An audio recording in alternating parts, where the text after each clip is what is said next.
It's like a gift that God has given me as far as managing money. And, you know, at 20, I left home. I moved to California, and he was just so faithful. He always gave me an entrepreneur spirit. He always, I knew at 16 I wanted to work for myself. That's all I knew.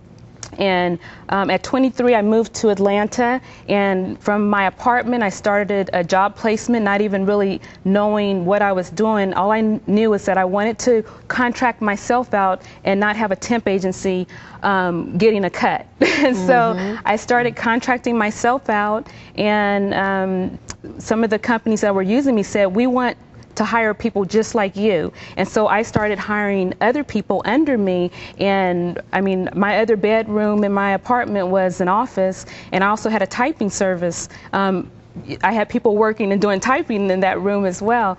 And so God has just been so faithful as far as how he, you know, everything that we go through, he grooms us. The process, the seasons that you go through, he grooms us for what he really has as part of his purpose.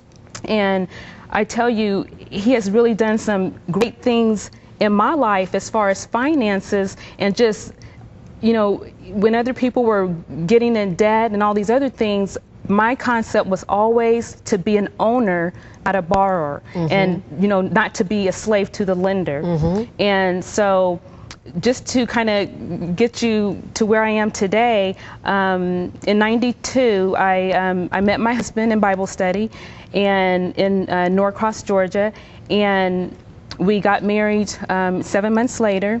And it was in '93 we had went to a marriage conference in Tennessee, and we first heard the concepts of living debt free, and it was through Larry Burkett.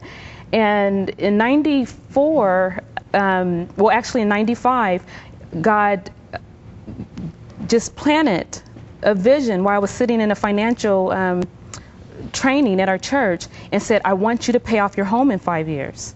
And I was like, where did that come from? And he said it again, "I want you to pay off your home in 5 years."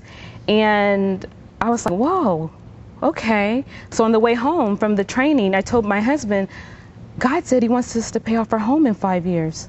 And he said, "How's that possible? I'm working part-time, I'm going to school full-time. How could that be?" And I said, "Well, if it's his will, if he said it, then you'll line up with it. If not, maybe it's just something I made up." By the time he got home, he was in agreement. He said, "Let's go over our budget and let's work out a plan." And that's what we did. And by 1999, we had paid off all of our debt, including our mortgage. And then God gave me a vision. "I want you to start Freedom Concepts. I want you to show other people how they can have freedom in living debt free." Because you see, when people are bound by debt, they're not able to hear what God is saying as far as, "This is what I want you to do. This is what I want you to do." And so people, they're not willing to step, well, they can't hear, first of all, but if they were debt free, then they would be able to walk in obedience. Yes. So you have a lot of people that aren't walking in obedience because they're not lining up with the will of God. And a lot of those issues are because of their financial